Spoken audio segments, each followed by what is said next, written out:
Veteran भी है। Doctor साहब, अभी जब 2-3 दिन पहले की हम बात करें तो जिस तरीके से हम बात कर रहे थे कि अभी अमरीकी वफ्द आ रहा है, फिर ईरान का वफ्द आ जाएगा, मुज़ाकरात हो जाएंगे, और ये जो मुज़ाकरात होंगे इन मुज़ाकरात में जो है ये फाइनल कुछ हो जाएगा, कोई मुआहदा हो जाएगा, फिर सदर ट्रंप आ जाएंगे। But all of a sudden हमने देखा कि ऐसा कुछ भी नहीं हुआ। Trump is in trouble, think tanks ऐसा कह रहे हैं। ये भी कहा जा रहा है बहुत सी रिपोर्ट्स में कि ट्रंप इस जंग से निकलना चाहते हैं, वो खौफजदा भी हैं। लेकिन आबनाए हुर्मुज़ के मामले पर हम देख रहे हैं कि ट्रंप खासे रिजिड हैं। आप क्या समझते हैं, क्या वजह है इसकी? देखिए, वो शायद इसलिए रिजिड होंगे क्योंकि वो समझते हैं कि ईरान ने इन पानियों को कंट्रोल किया हुआ है। देखें, असल में तो उनके जो जितने भी पार्टनर्स हैं खित्ते के अंदर, उनकी फौज जो है वो उनको जारी बात है ये चीज़ें तो बता रही है ना कि भाई ईरान ने कहा है कि स्ट्रेट ऑफ हार्मुज के अंदर एक पैसेज है, उस पैसेज से ये सारी शिप गुजर सकती है। तो ये बात जो है वो मुझे नज़र आ रही है। अदर देन दैट तो मैं समझता हूँ कि ये कोई ऐसी चीज़ नहीं है कि ट्रंप साहब जो है वो अपनी रिजिड पोजीशन तो वो लेके बैठे हुए हैं, लेकिन असल में उनके दिमाग में ये है कि क्योंकि ईरान ने ये किया तो ये मैं भी करूँगा। क्योंकि इस्लामाबाद में जो टॉक्स नाकाम हुई या उस वक्त प्रपोजल चला गया, नाकाम तो नहीं कहना चाहिए, मेरा ख्याल है जो प्रपोजल था वो उनके साथ शेयर हुआ, उस प्रपोजल को आगे लेके गए, तो मेरा ख्याल है कि उन्होंने कहा जी मैं ब्लॉकेड लगा देता हूँ, क्योंकि ईरान ने भी तो यहाँ ब्लॉकेड लगाया। कुछ इलाके के अंदर तो माइंस हैं, वहां से गुजर नहीं सकते।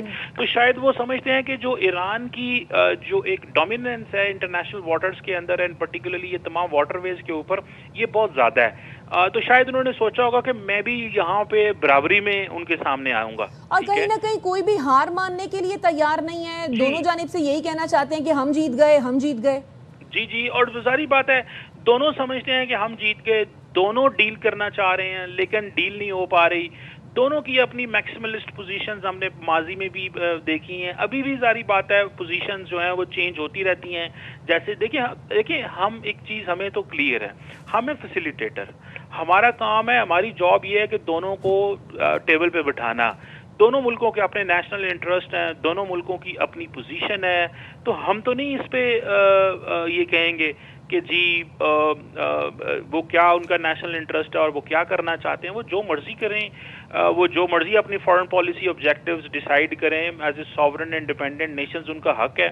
हमारा काम ये है कि हम उनको टेबल पे बैठाएं, हम जो कर सकते हैं वो करें, और दुनिया हमारे किरदार को जो है वो अप्रिशिएट कर रही है। बाकी जो डिमांड्स ईरान की तरफ से आ रही हैं या अमेरिका की तरफ से आ रही हैं, ईरान ने वो डिमांड्स माननी है, अमेरिका ने वो डिमांड्स माननी है। मेरा ख्याल है ये दोनों के बीच में है। हमारा इसमें कौन क्या पोजीशन लेता है या किसका क्या किरदार है या कौन क्या चीज़ जो है वो रखना चाहता है, मैं समझता हूँ कि ये this is not our job. ये जो मुझे नज़र आ रहा है, ये बड़ी अच्छी उम्मीद लगी है फिर एक दफ़ा जी कि अगले 36 से 72 घंटों के अंदर ये चीज़ें हो सकती हैं, तो इसको अप्रिशिएट किया जाना चाहिए। बिल्कुल एक अच्छी उम्मीद है, एक मस्बत इशारा है कि मुज़ाकरात का दूसरा दौर में भी वीकेंड पे हो जाएगा। अच्छा चीमा साहब, बयानात जो है, बयानात का सिलसिला दोनों जानिब से ही जारी है। पहले मुज़ाकरात के दौर के बाद हमने देखा कि बयानात के सिलसिले में तेज़ी आई, ईरान की जानिब से भी और अमेरिका की जानिब से भी। आप जैसे मुतालबात की बात आपने भी की, तो जो मुतालबात ईरान की जानिब से किए गए हैं और अमेरिका भी जो मुतालबात कर रहा है, क्या समझते हैं कि मुतालबात को मद्देनज़र रखते हुए कोई डील इस दूसरे मुज़ाकरात के दौर में कोई मुनसिफाना डील हो सकती है? देखिए, मुझे ऐसे लगता है कि मुनसिफाना डील की अब डेफिनेशन क्या होगी। फॉर एग्जांपल देखें, ईरान का जो न्यूक्लियर एनरिचमेंट का राइट है वो तो उनका नेचुरल राइट है, दुनिया के तमाम मुल्कों के पास ये हक है, लेकिन अगर ये हक उनसे छीन लिया जाता है तो ये कोई नेचुरल डील तो नहीं होगी, फिर ये कोई ऐसी डील तो नहीं है। लेकिन अगर ईरान इन चीज़ों को मानता है, फॉर एग्जाम्पल ईरान ने जो यूरेनियम एनरिच कर लिया हुआ उसको वो डाउन ब्लेंड करने को तैयार है, तो ये तो उसका वो एक उसका हक था। लेकिन अगर वो इसको चेंज कर रहा है या पोजीशन बदल रहा है, तो ये उन्होंने, मैं समझता हूँ कि ये अपने इंटरेस्ट को देखते हुए चीज़ें करनी है। उनको इस वक्त क्या चाहिए, जो ईरान अभी मान रहा था, ओमान के अंदर चीज़ें मान रहा था कि हम एनरिच्ड यूरेनियम को डाउन ब्लेंड करेंगे, वो 2016 में नहीं मानता था, आज वो मानता है क्योंकि उसकी पोजीशन खित्ते में बदल गई है, उसका एक पूरा एक रेजिस्टेंस नेटवर्क था वो सारा चेंज हो गया। तो मुझे लगता है कि ये सिचुएशन जो है ये बड़ी तेजी से तब्दील हो रही है। और चीमा साहब, अफजोदा यूरेनियम जो है, जो 450 किलोग्राम का अफजोदा यूरेनियम है, इसका एक बहुत अहम किरदार भी होगा मुज़ाकरात में। جی ظاہری بات ہے، ساری کی ساری جو کنورسیشن ہے وہ اسی کے اوپر جو ہے وہ ہو رہی ہے، اور اسی کے اوپر وہ جو چیزیں ہیں وہ چل رہی ہیں. مجھے لگتا ہے کہ جو ٹرمپ صاحب نے بات کی ہے، پچھلے 24 گھنٹوں کے اندر بہت ساری برف پگھلی ہوگی، بہت سارا جو پوزیشن ہے وہ چینج ہوئی ہوگی. مجھے تو یہ لگتا ہے، تو میں سمجھتا ہوں کہ یہ بڑی حالات جو ہیں وہ ٹرمپ صاحب کے ابھی کے پیغام سے جو ہے نا وہ یہ لگ رہے ہیں کہ بیک گراؤنڈ پہ کافی کام ہوا ہے، اور ابھی ہو سکتا ہے دونوں ملک دوبارہ بیٹھ جائیں. اور ابھی انٹرنیشنل میڈیا بھی اسلام آباد میں ہے، اور ویسے روٹین میں یہ چیزیں ہو جاتی ہیں.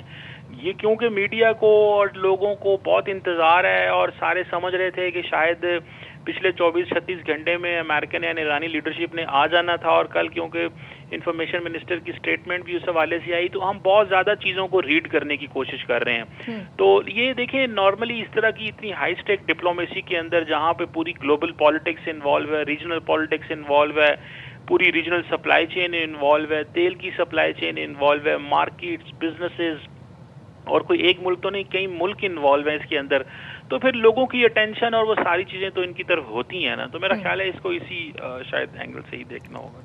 اچھا ڈاکٹر صاحب، باوجود اس کے کہ جو جنگ بندی کے لیے ڈیڈ لائن دی گئی تھی وہ ختم ہو گئی، جنگ بندی میں توسیع کر دی گئی، اور ڈونلڈ ٹرمپ کی جانب سے یہ کہا گیا کہ جنگ بندی میں اس وقت تک توسیع کریں گے جب تک ایران جو ہے وہ تجاویز پیش نہیں کر دیتا.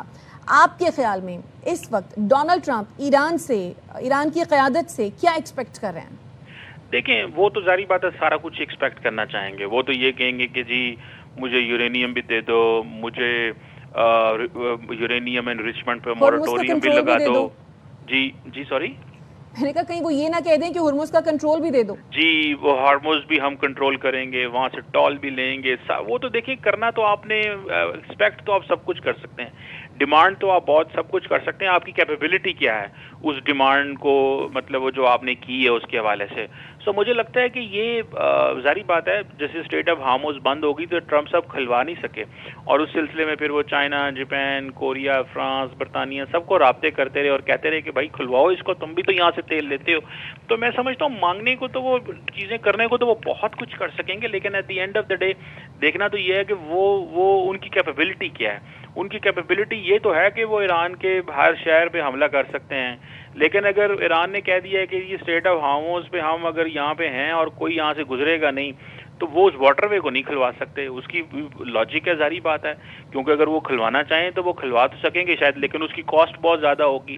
تو وہ سوچتے تو بہت کچھ ہیں، وہ کرنا بھی بہت کچھ چاہتے ہوں گے، لیکن دیکھیں ایران نے بھی تو اپنی کریڈینشلز اسٹیبلش کی ہیں، اس کی بھی تو اپنی ایک خارجہ پالیسی ہے، اس کی کریڈیبلٹی ہے، اس کے اپنے انٹرسٹ ہیں، اس کی اپنی جو پوزیشن ہے. ایک میں سمجھتا ہوں کہ یہ ساری چیزیں بتاتی ہیں ہمیں کہ کہیں نہ کہیں پہ جو آپ چاہ رہے ہوتے ہیں وہ آپ کو ملتا نہیں ہے. اور جو ایران چاہتا ہے، ایران بھی تو دیکھے کہتا ہے خطے کے اندر سے اپنی بیسز نکال لو یہاں سے. آپ دیکھیں نا یہ ایران کسی ملک کو کیسے کہہ سکتا ہے اگر اس ملک کے اندر امریکن بیس ہے. ہر ملک کا ایک اپنا سوورن ڈیسیژن میکنگ پروسیس ہے، وہ اس کو کسی ملک کو کیوں کہہ سکتے ہیں. ایران اپنی حد تک تو بہت کچھ کر سکتا ہے، لیکن خطے کے اندر چیزوں کو ڈکٹیٹ تو نہیں کر سکتا. تو دیکھیں پوزیشنز تو بہت ساری لیتے ہیں، لیکن آپ ممالک یہ چیزیں کرتے ہیں یہ بتانے کے لیے کہ ہمارے انٹرسٹ اس حد تک ہیں، لیکن آپ وہ جو انٹرسٹ جس حد تک بھی چلے جائیں، لیکن اس کو اس کے اندر جو چیزیں لینا جو ہوتا ہے یا چیزیں ایکسٹریکٹ کرنا وہ تو اپنے اپنی کیپیبلٹی کے حساب سے کرنی ہوتی ہیں. تو اب فار ایگزامپل ایران اگر جنگ کو ایکسپینڈ تو کر سکتا تھا، ٹھیک ہے، اپنا ایک انفلوئنس تو اس نے اسٹیبلش کر لیا، لیکن کیا اس انفلوئنس کو وہ مینٹین کر سکتا ہے؟ کیا اس انفلوئنس کو وہ کنٹینیوسلی اس سے اپنے کوئی فائنینشیل انسینٹیو، اپنے اسٹریٹجک آبجیکٹیو حاصل کر سکتا ہے؟ میرا خیال ہے یہ تھوڑا ہوتا تو ہے ہی ہے، لیکن ظاہری بات ہے اس وقت تمام نظریں جو ہیں وہ تہران، واشنگٹن، اسلام آباد کی طرف ہیں، بیکاز تینوں جو ممالک ہیں وہ اس وقت امن کے لیے سوچ بھی رہے ہیں، کام بھی کر رہے ہیں.